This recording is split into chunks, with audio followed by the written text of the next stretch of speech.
looked like they were gonna escape with the victory. Down by 2 with just 5 seconds left. Hold up. Get to him. Game winner. Game winner. The night a D-League player outshined LeBron James. We about to see how this video turn out, man. Hey, when I saw this title, I'm like, I have to do this, bro. Seize everything you ever wanted in one moment. But you capture. We're gonna see if you really do it or not. Just let it slip. Or is it some clickbait? Get it? On the night of January 14th, 2010, this man right here, Sundiata Gaines, would get the opportunity to seize everything he ever wanted. Okay. All that was left for him to do was capture it. But before we get to this incredible story, we have to talk about the time when he was just inches away from never even getting that opportunity in the first place. Hold up, what happened? See, when Gaines was just 4 years old, he had a near-death experience. He Nah. was standing in front of a photocopy store waiting for his brother to return, when all of a sudden an off-duty police officer walks up to the store holding a suitcase. The officer then drops his suitcase on the ground, and that's when a gun that was inside the suitcase went off. What? Somehow the impact between the sidewalk and the suitcase triggered the gun inside. No And way. Gaines happened to be in the wrong place at the wrong time. He was shot in the neck. Yo, Here's what he what? had to say about it. Quote, "I knew something was wrong. I knew I was bleeding. I didn't want to touch it, but my mother was over there panicking. It kind of felt like a quick sting. I was kind of alert at the moment. I was calm. And then my mother started panicking. Then I'm in a state of panic. What's going on? What's going on?"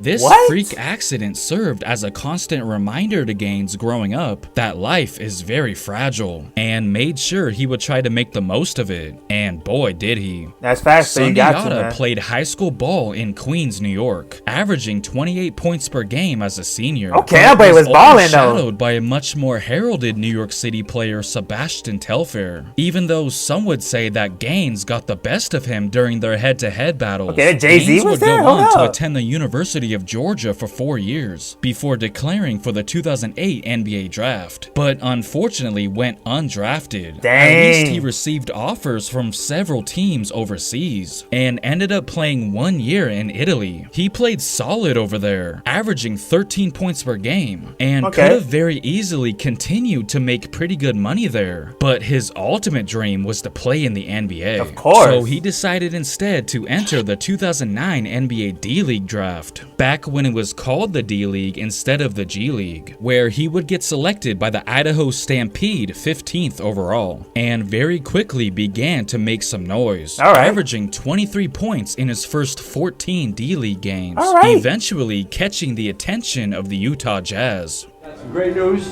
David Friedman from Utah Jazz is here to give us some good news.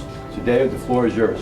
Hi, we're have the intent to sign Sundiata Gaines to a contract. Tell you welcome to the Jazz. Congratulations. Yeah, that's fire. I know that's a good feeling right there. Gonna be playing with the Utah Jazz.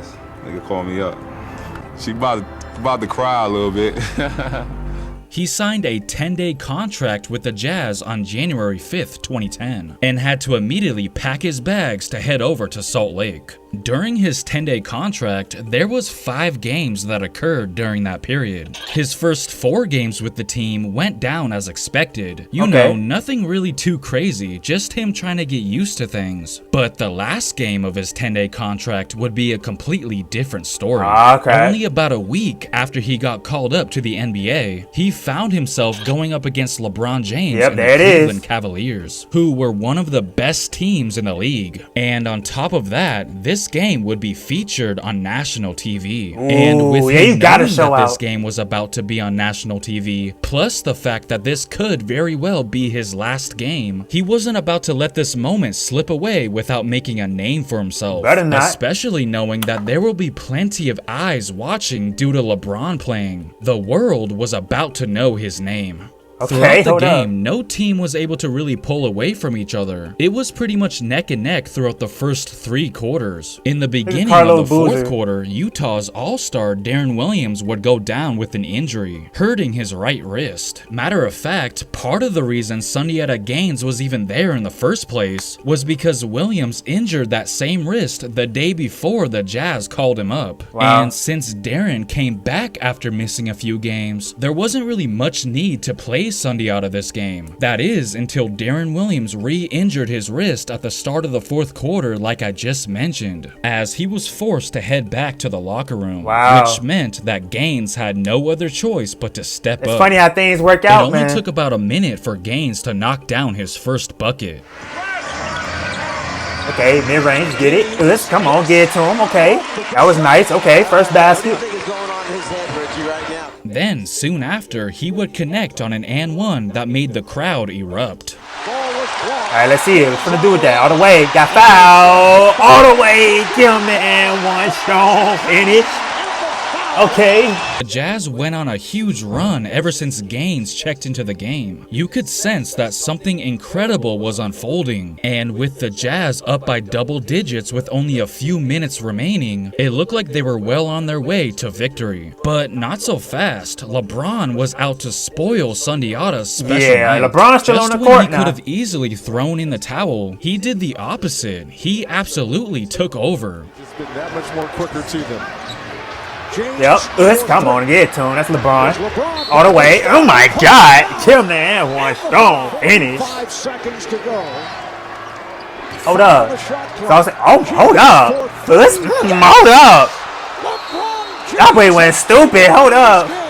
In the blink of an eye, the momentum totally shifted in Cleveland's favor. LeBron basically went on an 18-2 run by himself, completely deflating the energy in the building. And just like that, the Cavs were in full control. It now looked like they were gonna escape with the victory. Down by 2 with just 5 seconds left. Why do I have a feeling this is gonna be Sundiata Gaines, and the storybook is gonna be so good, it's unreal. Miles to inbound. No way. Catch. No way. Hold up. Get to him. Game winner. Game winner. I'm gonna hit the game winner though. Hold up. Sundiata. Hold up. Sundiata Gaines hit the game winner out here. That was the only 3-pointer he made throughout the 5 NBA games he played up until that point, and he sure as hell made it count. Yesterday was your first practice with this team after playing 4 games.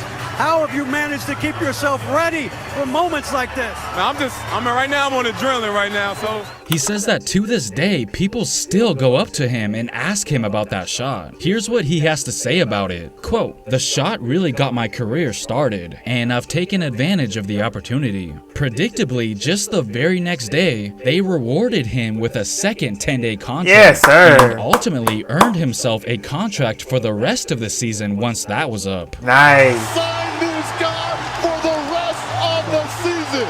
Yeah. He has proven his worth.